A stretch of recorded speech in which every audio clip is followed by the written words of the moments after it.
अगर राजा ईमानदार होगा तो प्रजा ऑटोमेटिक ईमानदार होगी, और जब राजा बेईमान होगा तो प्रजा को कैसे। कभी कहता है कि मैं चोर हूँ, कहता है। बलात्कारी भी नहीं कहता कि मैं बलात्कारी हूँ। यहाँ तो भोग करने के लिए राजगद्दी पे बैठे हैं। अगर मेरा बाप प्रधानमंत्री है तो मैं प्रधानमंत्री के खिलाफ धरने पे बैठूंगा। मैं तो अपने बाप से कह दूंगा कि मेरे जितने भी मुकदमे सारे माफ कर, जैसे योगी ने अपने कर लिए। इनके जितने बड़े नेता सबसे पूछ ले, इनके सारे सबके दामाद मुस्लिम है, बता कैसे हिंदू हितैषी। मतलब इनकी लौंडिया शादी मुसलमान से करे प्यार और हमारी लड़की करे तो लव जिहाद।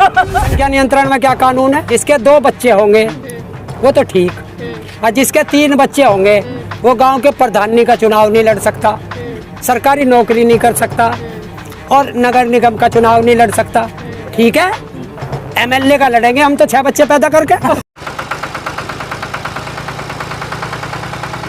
अभी लोग विधानसभा चुनाव आने वाला है, उससे पहले ही जो मामले हैं वो खराब नजर आ रहे हैं। चूड़ी वाला एक केस अभी इंदौर में हुआ है, उसको लेके क्या कहेंगे? चूड़ी वाले पे ही धाराएं लगा दी गई है, तो पीटा गया है उसके ऊपर। अच्छी बात है, लगाने दो, अच्छी बात है। देश की जनता देख रही है, क्योंकि इस देश के अंदर जब तक हिंदू मुस्लिम नहीं होगा, जातिवाद नहीं होगा, तब तक बीजेपी का पेट नहीं भरता है। क्योंकि अपराधियों को तो पकड़ने की इनकी हिम्मत नहीं है, क्योंकि वे अपराधी बीजेपी वाले हैं, वे अपराधी आरएसएस के हैं। तो जनता को कैसे शांत किया जाए, तो इनका है कि जिसके ऊपर जुल्म होता है उसी को ये जेल में भेजते हैं। आखिर इतनी नफरत आती कहाँ है लोगों से? इतनी नफरत कहाँ से आती है लोगों में? राजनेता भरते हैं ये लोग। जो आरएसएस का काम क्या है? आरएसएस का काम है स्वयं सेवक संघ है, तो लोगों की तो क्या है? सेवा करना। कौन कह रहा सेवा करना है? ये आरएसएस वाले नफरत फैलाते हैं। तो उनका तो है स्वयं सेवक संघ। देखिए, स्वयं सेवक संघ कहते हैं कि जो चोर होता है वो चोर कभी कहता है कि मैं चोरी करता हूँ? कहता है ना, वो लिखता कहीं। और जिस तरीके से जंतर मंतर पे नारे लगते हैं, कानपुर की घटना होती है, ये मान लिया जाए कि ये यूपी चुनाव की तैयारी है बीजेपी की इस बार। देखिए, बीजेपी का एक केस अभी तक 5 शब्द थे, अब से बीजेपी में 6 शब्द आ गए हैं, और बिना इन 6 शब्द के इनका चुनावी सफर ना शुरू होता है ना खत्म होता है। कौन से शब्द हैं?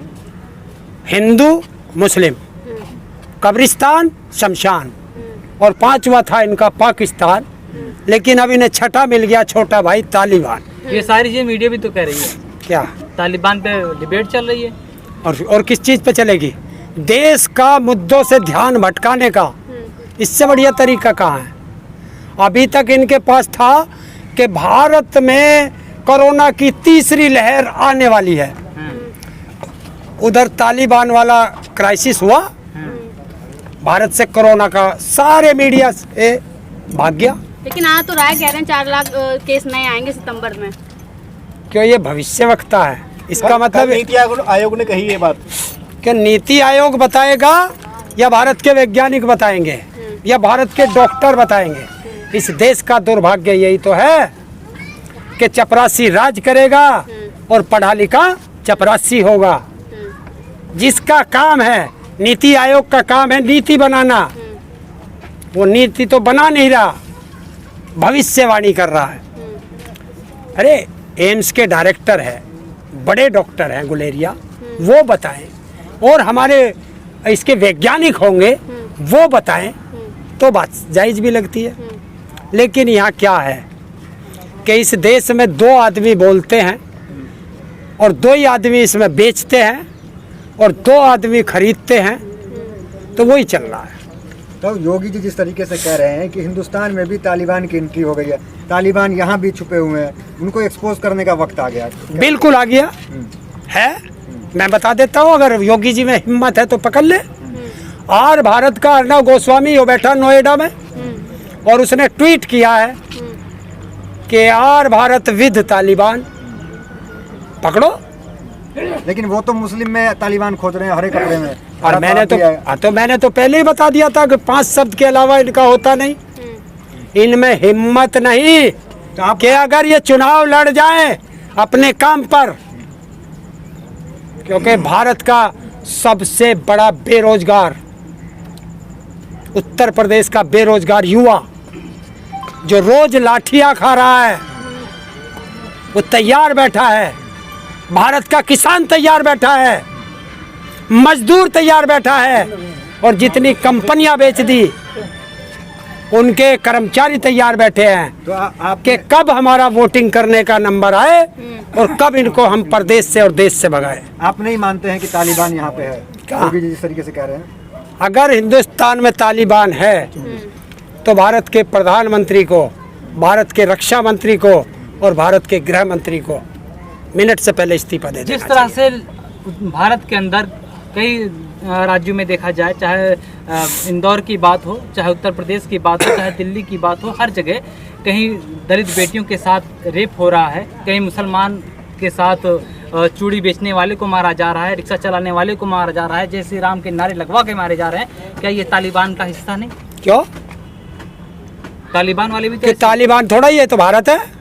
तो ये लोग कौन है? हैं? ये लोग कौन है? बीजेपी के गुंडे, आरएसएस के गुंडे यानी तालिबानी नहीं कहोगे? ना, आरएसएस के गुंडे। काम तो ऐसा ही है ना, क्या? लोगों की जान लोगों पे लेना। देखिए, अत्याचार करना। और बात सुनिए, रोटी खाना, चाहे हिंदुस्तान में खा, चाहे अमेरिका में खा, चाहे पाकिस्तान में खा, चाहे लंदन में खा, सब रोटी मुंह से खाते हैं, कान से कोई नहीं खाता। तो अगर हत्या करनी है, वो हत्या चाहे गर्दन काट के कर, इन्हें आतंकी चाहे मानते हो पेट आप? में छुरा घोट के कर, आतंकी हत्या मानते हो? हत्या होती है। आतंकी मानते हो आप? क्या? ऐसे घटना करने वाले को आतंकी मैं मानते हो आप? हत्यारा कहता हूँ। क्यों आतंकी कहते हो? आतंकी क्यों कहते हो? लेकिन क्यों? कहा तो जाता है कि भारत सुरक्षा आतंक सुरक्षित है। उनको कहते हैं। सुनिए, हम्म। आतंकवादी भारत में एक शब्द है कि जो विदेश से आके आते हैं उनको आतंकवादी कहते हैं। जो आतंक कर- अरे यही कह के तो तुम जैसों से ये आतंकवादी कहलवा कर उन हत्यारों को बचा लेते हैं। हत्यारा का हो इन लोगों को, जो भारत का संविधान कहता है।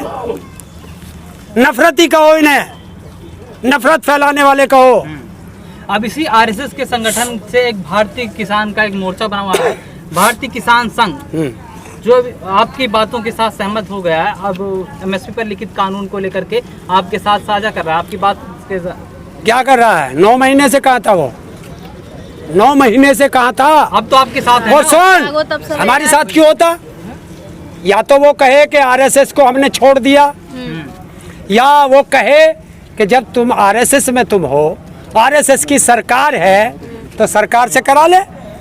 मतलब अपने आप एक ड्रामा देश को दिखाने के लिए कि हम भी किसानों के साथ हैं और वहाँ हम बैठ रहे हैं धरने में। धरने में क्या बैठ? आपका मंच तो सारा किया सुन उन्होंने। सुन सुन, अगर मेरा बाप प्रधानमंत्री है तो मैं प्रधानमंत्री के खिलाफ धरने पे बैठूंगा। मैं तो अपने बाप से कह दूंगा कि मेरे जितने भी मुकदमे सारे माफ कर, जैसे योगी ने अपने कर लिए। राजनीतिक मुकदमा कहा जा रहा है। राजनीतिक मुकदमा है वो। कौन है? हत्या का मुकदमा राजनीतिक नहीं होता। आप आरोप लगा रहे हैं। क्यों? 307 का मुकदमा राजनीतिक नहीं होता। और पता है हाई कोर्ट के क्या, सुप्रीम कोर्ट के क्या आदेश आए? उससे पहले निपटा लिए इन्होंने। संत है, सुप्रीम अगर कोर्ट कुछ के कर रहा है। आदेश हैं कि जो भी आपराधिक मुकदमा होगा, हाई कोर्ट और सुप्रीम कोर्ट से परमिशन लेनी पड़ेगी। ये दोबारा खुलेंगे, सरकार बदलने दो, सबके खुलेंगे इनके। संत मानते हैं कि नहीं योगी जी को आप? और नहीं, नहीं मानते हैं। संतों का काम है पूजा पाठ करना और सब चीज से त्याग करना। भी तो करते हैं। अरे तो सेवा करना भी तो होता है। कि तू गया था उन्हें जगाना 4 बजे हैं? खुद बताता। अच्छा, मैं फिर वही कह रहा हूँ, चोर कभी कहता है कि मैं चोर हूँ? कहता है? बलात्कारी भी नहीं कहता कि मैं बलात्कारी हूँ। और जितने साधु सन्यासी होते हैं वो अपना सब चीज त्याग कर तो सन्यास लेते हैं, और यहाँ तो सब चीज को छोड़ करके साधु सन्यासी में लगा के कुंचा, यहाँ तो भोग करने के लिए राजगद्दी पे बैठे हैं। तो जिस तरीके से हिंदुत्व मॉडल को लेकर योगी आदित्यनाथ, जिंदाबाद जिंदाबाद। जिस तरीके से हिंदुत्व मॉडल को लेकर योगी आदित्यनाथ मैदान में उत्तर प्रदेश चुनाव में, क्या लगता है कामयाबी मिलेगी इस मॉडल पे? कि भैया हम हिंदू ना, हमारे पे शक है। आप ही की बात तो कर रहे हैं, आप ही की चीज को तो कर रहे हैं। कौन कर रहा? हिंदुत्व की रक्षा कर रहे हैं। ऐसे हिंदुत्व के ठेकेदार भारत में चाहिए ही नहीं, जो देश को नफरत की राजनीति में झोंकते हो। ऐसे नफरतबाजों के लिए हिंदुस्तान में कोई जगह नहीं है। हिंदू हितैषी पार्टी तो मानी जाती है बीजेपी ना हिंदुओं के लिए ना, तत्पर रहती है। कौन कह रहा? इनके जितने बड़े नेता सबसे पूछ ले, इनके सारे सबके दामाद मुस्लिम हैं। बता कैसे हिंदू हितैषी? मतलब इनकी लौंडिया शादी मुसलमान से करे तो प्यार, और हमारी लड़की करे तो लव जिहाद। ये दोहरा चरित्र क्यों? गलत बात बोल रहे हो आप, सबको नहीं कह सकते। लेकिन क्यों? सब थोड़ी नहीं है एक। मैं कह रहा हूँ इनके बड़े नेता, लेकिन और उत्तर प्रदेश में गाय के कुछ हो जाए तो गाय इनकी माता, और आसाम में, गोवा में चले जाओ, त्रिपुरा में चले जाओ, नीचे चले जाओ साउथ में, तो गाय क्या है इनकी? और पूछो, अगर हिंदू हृदय सम्राट है, इतने अपने आप को सारी उपाधि घरों बैठ के दे ले, ये इनसे पूछो कि जब मनमोहन सिंह जी सरकार छोड़ के गए थे तब भारत से गाय के मीट की सप्लाई 19% थी तब आप तो एक्सपोर्ट, आप और आज 35% है। तो किसके राज्य में गाय ज़्यादा कट रही है बताए? तो तब आप तो विरोध कर रहे हैं, लेकिन कहा जा रहा है जिस तरीके से जनसंख्या नियंत्रण कानून हो या लव जिहाद का कानून है, इसको चुनाव में मास्टर स्ट्रोक के तौर पर बीजेपी इस्तेमाल करेगी। क्यों भाई? जनसंख्या नियंत्रण में क्या कानून है? मतलब जिसके दो बच्चे होंगे वो तो ठीक, और जिसके 3 बच्चे होंगे वो गांव के प्रधानी का चुनाव नहीं लड़ सकता, सरकारी नौकरी नहीं कर सकता, और नगर निगम का चुनाव नहीं लड़ सकता। ठीक है, एमएलए का लड़ेंगे हम तो 6 बच्चे पैदा करके। एमपी का लड़ेंगे। जनसंख्या आपको नहीं दिख रहा उत्तर प्रदेश में? क्यों इन्हें नहीं दिख रहा? किसी काम का तो अबे जब तो मैं कह रहा हूँ कि इस देश में कानून हो तो एक संविधान हो, बाबा साहब का संविधान लागू करो। ये आरएसएस का संविधान क्यों लागू कर रहे हैं? देश में आरएसएस का संविधान नहीं है, बाबा साहब अम्बेडकर। कौन कह रहा है? बाबा साहब के संविधान में बताओ। सस्ती लोकप्रियता के सबके लिए बाबा साहब के संविधान में लिखा है कि सबको एक जैसा कानून मिलेगा। तो जब ये जनसंख्या नियंत्रण का कानून ला रहे हैं तो वो एमपी एमएलए पे लागू क्यों नहीं होता? बता। सरकार की कमी है ना, है? सरकार नहीं ला रही है ना। हाँ, तो यही तो सरकार से ही तो कह रहा हूँ कि आरएसएस का संविधान लागू करना चाह रहे हैं। धीरे धीरे लेके आएंगे ना, शुरुआत नीचे से करनी पड़ती है। आपने क्या शुरुआत नीचे से क्यों करनी पड़ती है? ऊपर से क्यों नहीं आती? अगर राजा ईमानदार होगा तो प्रजा ऑटोमेटिक ईमानदार होगी, और जब राजा बेईमान होगा तो प्रजा को कैसे सुधार? आखिरी सवाल, आपको लगता है कि उत्तर प्रदेश चुनाव में कुछ प्रभाव पड़ेगा किसानों का? क्योंकि योगी आदित्यनाथ कह रहे हैं कि मुट्ठी भर किसान क्या कर लेंगे, क्या कुछ बिगाड़ पाएंगे हमारा देश की? जिस जनता को, जिन अंधभक्तों को और मोदी को और आरएसएस को अगर हम मुट्ठी भर दिखते हैं तो उन्हें चैलेंज है 5 सितंबर को उस मुजफ्फरनगर में देख ले कि अगर उसकी मुट्ठी में नहीं, उसकी झोली मुजफ्फरनगर में भी किसान समा जाए तब बताना। ताऊ जाएंगे तमाम विधानसभा उत्तर प्रदेश के? क्या आप जाएंगे? देखिए, जागरूक करने लोग तमाम विधानसभा की बात तो नहीं करता क्योंकि मेरे पास सुविधा नहीं है। हाँ, जो विधानसभा का क्षेत्र के लोग मुझे बुलाएंगे खुशी खुशी उनके पास जाऊंगा। गोरखपुर जाने में डर तो नहीं लगेगा? क्या गोरखपुर जाने में? क्यों? पाकिस्तान में वहाँ बॉर्डर वो लगा पासपोर्ट। योगी जी है क्या? गोरखपुर में रहना होगा तो योगी योगी कहना होगा। अरे हिंदुस्तान में रहना होगा तो किसान किसान कहना होगा।